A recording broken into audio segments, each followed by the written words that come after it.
Assalamualaikum warahmatullahi wabarakatuh. Saya dari kelompok 1, Firdaus Arif, ingin presentasi tentang HDPK, yaitu mengenai tema ketepatan menentukan para pemangku kepentingan. Stakeholder adalah bisa dikatakan dalam bahasa Indonesia sebagai pemangku kepentingan. Bisa disebut juga seorang organisasi atau kelompok yang memiliki dengan kepentingan terhadap suatu perusahaan. Keberadaan stakeholder sangat dibutuhkan dalam berlangsungnya perusahaan. Hal itu dikarenakan stakeholder dapat menjadi pendukung dalam langkah maju atau perkembangan aktivitas bisnis dalam sebuah perusahaan.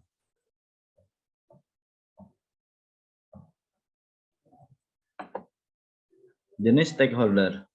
Stakeholder internal merupakan sebuah perkumpulan pemangku kepentingan yang berada di dalam sebuah perusahaan.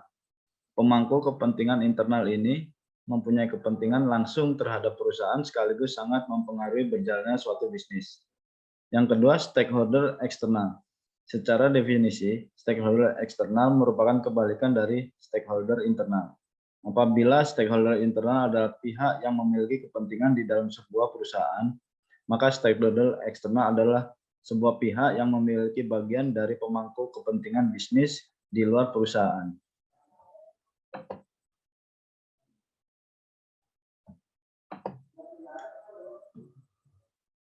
Dan siapa saja yang termasuk dari stakeholder internal dan eksternal dan apa lagi fungsinya.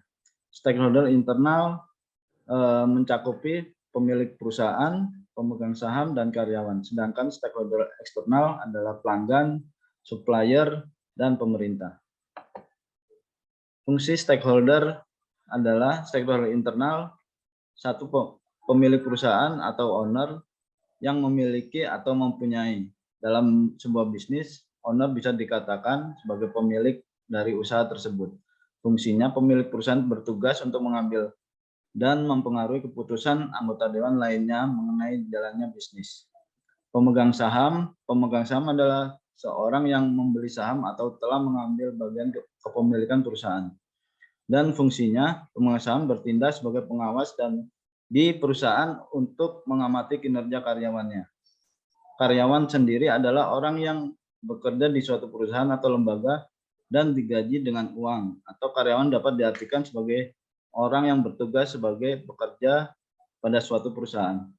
Yang fungsinya karyawan adalah orang yang diangkat dan ditugaskan untuk menjalankan kegiatan di perusahaan tersebut.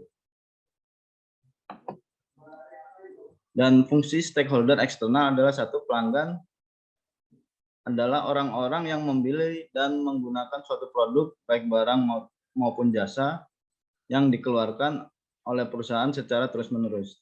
Fungsi dari pelanggan, dengan adanya pelanggan, perusahaan yang akan lebih fokus memberikan produk dan jasa yang mereka inginkan dan diharapkan oleh pelanggan mereka. Dua, supplier. Supplier atau vendor adalah orang atau pelaku bisnis yang menyediakan barang atau bahan produk kepada perusahaan. Fungsinya pemasok menjadi partner kerja yang berperan penting dari perusahaan yang siap memenuhi kesediaan bahan bakunya. Tiga, pemerintah. Pemerintah secara langsung merupakan pihak yang memiliki kekuasaan dan wewenang untuk mengeluarkan izin pembangunan hingga pengoperasian sebuah perusahaan. Tugasnya, pemerintah memiliki perusahaan untuk memberikan perizinan. Stakeholder dalam pelaksanaan proyek adalah jika berbicara mengenai sebuah proyek, maka pemangku kepentingan terlibat di dalamnya seperti pemerintah yang membuat undang-undang, tim proyek berupa staf, kontraktor atau supplier, manajer proyek, pihak penyelenggara, sponsor atau pegawai, owner project atau investor, pengguna produk yang dihasilkan oleh proyek tersebut, atau masyarakat yang terkena dampak proyek yang memberi pandangan. Stakeholder memiliki level hak dan tanggung jawab dalam partisipasinya dalam proyek. Semakin besar proyek tersebut, maka semakin menarik perhatian dari berbagai stakeholder. Stakeholder juga dapat memberikan suatu pengaruh positif maupun negatif dalam sebuah proyek. Itulah ulasan mengenai siapa saja yang stakeholder internal dan eksternal dalam sebuah perusahaan dan apalah fungsi dari mereka. Nah, Cukup sekian dari saya, Firdaus Arif dari kelompok 1. Wassalamualaikum warahmatullahi wabarakatuh.